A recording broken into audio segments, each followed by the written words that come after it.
नमस्कार शिक्षक साथियों।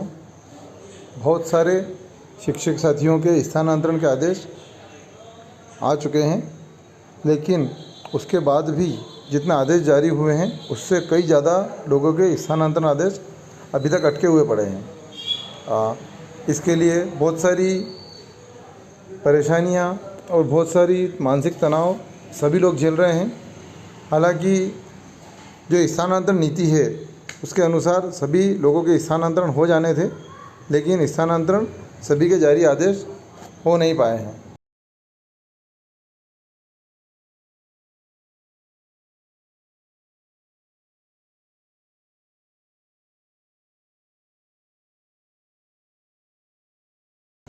यहाँ पर एक खबर हमारे पास आई है जिसमें लिखा है कि तबादलों को लेकर मंत्री अधिकारियों के बीच बने टकराव के हालात। 47 दिन तक हटा प्रतिबंध, फिर भी जारी नहीं कर पाए सूची। यहाँ पर सभी विभागों की अपनी अपनी बाइट दी हुई है, अपनी अपनी समस्याएं दी हुई है। इसमें किस विभाग में कितने स्थानांतरण हुए, किस तरीके से हुए और शिक्षा विभाग की क्या खबर है, यह सभी हम आपको बताएंगे। कृपया वीडियो को पूरा देखें।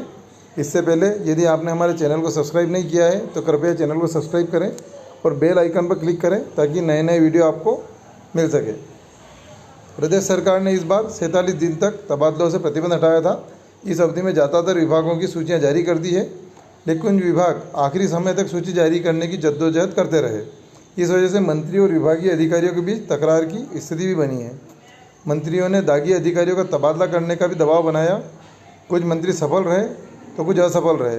यहाँ पर यह भी समस्या हो रही है कि विभाग के मंत्री और विभाग के अफसरों के बीच भी तनातनी चल रही है इसी को लेकर। हालांकि कुछ मंत्री प्रतिबंध हटने के बाद 17 जून की तिथि में ही तबादला आदेश जारी करवाने में सफल रहे थे। तबादलों को लेकर मंत्री और अधिकारियों के बीच टकराव की स्थिति जब सामने आई, जब 17 जून को कैबिनेट में मंत्रियों ने मुख्यमंत्री के सामने कहा कि अधिकारी मन मर्जी से तबादला कर रहे हैं, तो यहाँ पर आप ये भी समझ सकते हैं कि विधायक मंत्रियों को कितनी मेहनत करना पड़ रही है अधिकारियों के सामने, अधिकारियों से अपने पसंद के स्थानांतरण करवाने में। हम यहाँ पर प्रशासन को और शासन को दोषी ठहरा रहे हैं, लेकिन सब कहीं ना कहीं नियम में बंधे हुए हैं। इस वजह से यह समस्या आ रही है। इसके बाद सामने आया कि जो मंत्री तबादलों को लेकर अधिकारियों पर अनसुनी का आरोप लगा रहे हैं, वे पहले ही सूची जारी करवा चुके हैं, लेकिन वे ऐसे अधिकारियों का भी तबादला करवाना चाहते थे जो दागी है।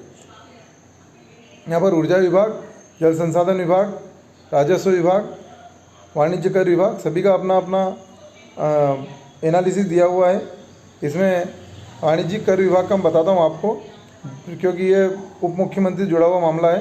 प्रदेश के उप मुख्यमंत्री जगदीश देवड़ा शांत स्वभाव के व्यक्ति हैं, लेकिन इस बार तबादलों को लेकर उनकी प्रमुख सचिव वाणिज्यिक कर विभाग अमित राठौर से पटरी नहीं बैठी।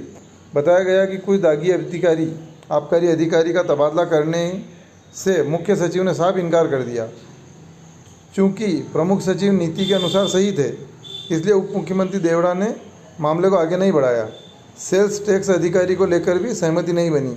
तो यहाँ पर मुख्यमंत्री जी जो स्वयं देश के मुखिया हैं, प्रदेश के मुखिया हैं, वह भी यहाँ पर बेबस है, क्योंकि जो नियम में नहीं आ रहा होगा वहाँ पर वो काम करते हुए नहीं नजर आएंगे। यहाँ पर इसके बाद हम देखते हैं शिक्षा विभाग से क्या कहा है मंत्री जी ने। शिक्षा विभाग की क्या न्यूज़ है। शिक्षा विभाग की अपनी अलग तबादला नीति है। शिक्षकों के तबादले की तिथि बार बार बढ़ाई गई। आखिर तिथि 16 जून थी, लेकिन स्वैच्छिक तबादला आदेश जारी नहीं हो पाए। हालांकि तबादलों के लिए ऑनलाइन पोर्टल खुलने से पहले ही बड़ी संख्या में शिक्षकों के तबादले कर दिए गए थे। इसको लेकर विवाद मंत्रालय की 4थी और 5वीं मंजिल तक पहुंचा। विभाग के सचिव संजय गोयल सिर्फ पॉलिसी के अनुसार ही शिक्षक का तबादला करने के लिए तैयार थे, लेकिन मंत्री अपनी मर्जी से तबादला करना चाह रहे थे। यहाँ पर यह बहुत बड़ी पेंच फंस रहा है कि जो मंत्रियों के चहेते हैं या जो मंत्री जी चाहते हैं कि इस व्यक्ति का इस स्कूल में स्थानांतरण हो जाए, लेकिन उस विद्यालय में उस विषय का पद नहीं है, तो वह नियम के अनुसार स्थानांतरण नहीं हो पाएगा। आखिरी समय मामला ऊपर तक पहुंचा और तबादला आदेश रोक दिए गए। बताया गया है कि अगले कुछ दिनों के भीतर शिक्षकों की तबादला सूची आएगी। वहीं शिक्षा मंत्री उदय प्रताप सिंह परिवहन विभाग में अपनी मर्जी से तबादला करवाने सफल रहे हैं। तो परिवहन विभाग में मंत्री जी ने अपने तबादले करवा लिए हैं, लेकिन शिक्षा विभाग में अभी उनकी थोड़ी सी अधिकारियों से पटरी नहीं बैठ रही है। तो यहाँ पर भी उनके अनुसार, पेपर के अनुसार ये लिख रहे हैं कि आखिरी समय में मामला ऊपर तक पहुंचा और तबादला आदेश रोक दिए गए। बताया गया है कि अगले कुछ दिनों के भीतर शिक्षकों की तबादला सूची आएगी। तो जो शिक्षक जिनका स्थानांतरण आदेश नहीं आया है वो कतई निराश न हो सकता है कि देर सवेर 2-4 दिन में 1 जुलाई तक उनके भी स्थानांतरण आदेश आ जाए और सभी अपनी मनपसंद जगह पर पहुंच जाए। धन्यवाद साथियों, आपको वीडियो कैसा लगा कृपया कमेंट करके बताएं। वीडियो को लाइक करें। यदि आपने हमारे चैनल को अभी तक सब्सक्राइब नहीं किया है तो कृपया सब्सक्राइब करें। धन्यवाद। जय हिंद, जय भारत।